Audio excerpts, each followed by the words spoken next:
Bonjour à tous, on se retrouve aujourd'hui pour ajouter des fractions et on va voir que cette fois-ci on va travailler avec des fractions qui n'ont pas le même dénominateur et par rapport à la dernière vidéo on va voir qu'il va falloir transformer ici les deux fractions pour pouvoir faire notre addition. C'est vraiment le calcul le plus complexe qu'on puisse avoir avec des fractions. Tout d'abord, représentons 3/4.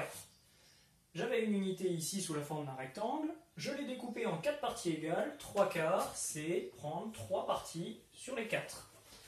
Voilà ce que représente 3/4. À ceci, je vais ajouter 1/6.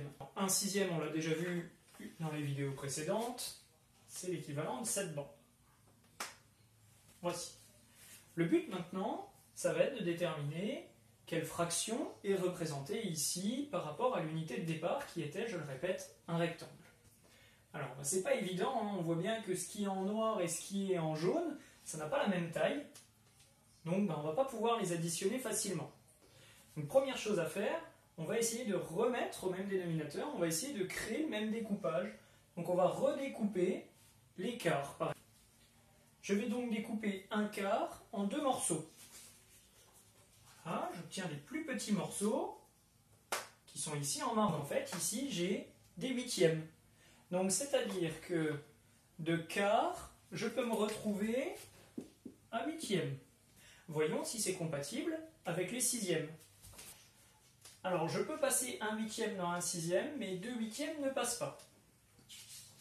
Bon, donc le découpage n'est pas satisfaisant. On va maintenant essayer de découper les quarts autrement. J'ai essayé de les couper en 2, je peux essayer de les couper en 3, voir ce qui se passe. Voilà, j'ai découpé un quart en 3 parts égales. En 3 bandes ici. Alors, combien en faudrait-il pour aller au bout du rectangle? Donc 3 x 4, 12. En fait, ici, j'ai découpé en douzièmes. Parce que 1/6 peut se transformer en un nombre entier de douzièmes. Ici, ça fonctionne. 1/6, c'est en réalité 2 douzièmes.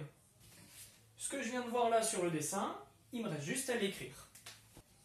Ici, 3/4, je dois multiplier par 3 le dénominateur pour créer des douzièmes. Et évidemment, je dois multiplier par 3 en haut aussi, puisqu'on voit bien que les 3/4 sont représentés et sont égaux en fait à 9 douzièmes. Au final, je remarque bien que 1/6 est égal à 2 douzièmes. Reste à écrire ceci. On est ramené à l'addition de 9 douzièmes et de 2 douzièmes. On obtient donc 11 douzièmes.